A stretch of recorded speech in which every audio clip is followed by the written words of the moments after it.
قسم دی په تور یعنی غره او په یو داسې پرانستی کتاب باندې چې په نری جلد کې لیکل شوی دی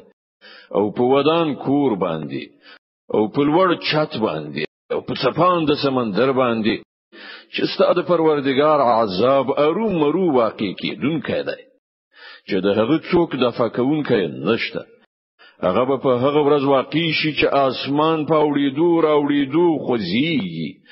او غرونه په چټک تک سره روان شي تباهی ده په هغه ورځ د هغو دروغجن ګڼونکو لپاره چې نن د لوبې په ډول په خپل دلیلونو جوړونو کې اخته شوي دي په کومه ورځ چې به دوی په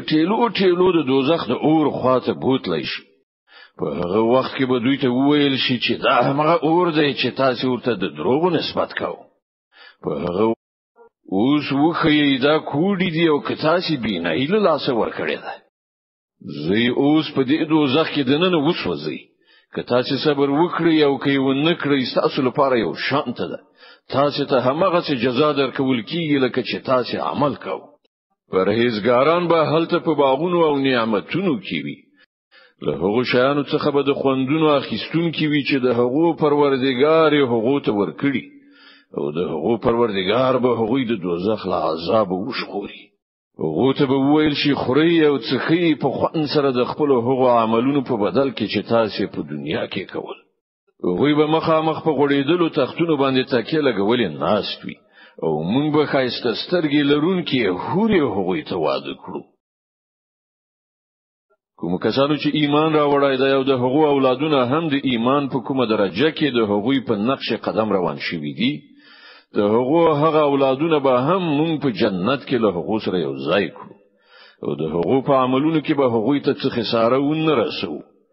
او هر څوک د خپل کسب په بدل کې ګراو دی مونږ به هغو ته هر راز میوه او غوښه هر څه چې د هغو زړه غواړي په خشان ورکو هلته به هغوی د شرابو پیالې یو له بل ژر اخلي چې نه به پکې چټي خبرې کول وي نه به د عملی یعنی نه به د ګناه نسبت سره مالوي او د هغو په خدمت کې به هغه هلکان په منډه اوړي چې د همغو لپاره به خاص وي دا څه خایسته لکه پټي ساتل شوی مرغلري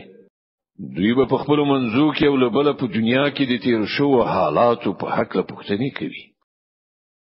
دا به هم وایي چې موږ په خپل کورنۍ سره د عذاب څخه په ویره کې ژوند تیراو په پای کې الله پر موږ فضل وکړ او موږ د سوځونکي عذاب نه وژغورلو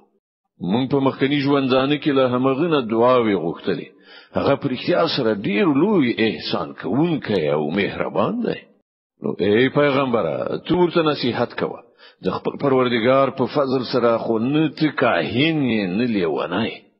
دا خلک وایي چې دا سړی شاعر دی چې موږ د په حق کې د بدو ورځو راتلو ته سرګي پلاریو دوی ته وایي خدای انتظار وکړي زه هم له تاسو سره انتظار کوم یم د دوی عقل دوی ته د همدغه غلطو خبرو کولو امر کوي او په حقیقت کې دوی په دښمنۍ کې له حد تیر شوی خلک دي دوی وایي چې دغه سړی دا قرآن په خپل جوړ کړی دی اصلي خبره دا ده چې دوی ایمان راوړل نه غواړي که دوی په خپل دغه وینا کې ریښتونی وي نو همدغه یو کلام دی جوړ کړی او را دی وړي دوی لکم خالق نه پرته په خپل پیدا شوی دي یا په خپل د خپل ځان هستونکي دي یا زمکه او اسمانونه دوی پیدا کړی دي اصلي خبره دا ده چې دوی باور نه لري یا ستاسو د پروردگار خزانه د دوی په اختیار کې دي یا پر هغه باندې د هم دوی حکم چلیږي له دوی سره کوم زینه شته چې پر هغه باندې په خطلو سره دوی پاسنۍ نړۍ ته وګنيسي له دوی نه چې کوم چا څاوري دلی وی هغه د کوم ښکارا دلیل راوړي آیا د الله لپاره لونی دی او ستاسو لپاره ځامن دي آیا ته دوی نه څه اجر غواړي چې دوی په زور د تاوان تر درانده پیټی لاندې راوستل کیږي آیا له دوی سره د غیبی اسرار علم دی چې د هغه پر اساس دوی لیکي آیا دوی غواړي کومه د سیسه په کار واچوي که دا خبره وي نو پر هم دوی کافرانو به برعکس د دوی د سیسه د دوی په خلاف راوړي آیا الله نه پرته دوی کوم بل معبود لري الله له هغه شرک نه پاک دی چې دغه خلک کوي دوی که د اسمان ټوټې هم راغورځیدونکي وویني نو به وای دا وریځې دي چې کوټه کوټه را روانې دي. نو ای پیغمبره دوی په خپل حال پرېږده تر دې پورې چې دوی خپل هغه ورځ ته ورشي چې په هغه کې به دوی راو پرځول شي. په هغه ورځ چې نه به دوی خپل کومه د سیاست دوی ته څه په درد خوري نه به څوک د دوی مرسته تراشي. او د هغې نیټې راتګ نه مخکې هم د ظالمانو لپاره یو عذاب دی خو دوی نه زیاتره نه پوهیږي. ای پیغمبره د خپل پروردګار د فیصلې تر راتګ صبر وکړه. ته زمونږ تر نظر لاندې ته چې کله پاتېږي نو د خپل پروردګار د ثنا ستاینې سره د هغه په پاکۍ سره یادونه کوه. د شپې هم د هغه پاکي بیانوه او کله چې ستوري پریوزي په هغه وخت کې هم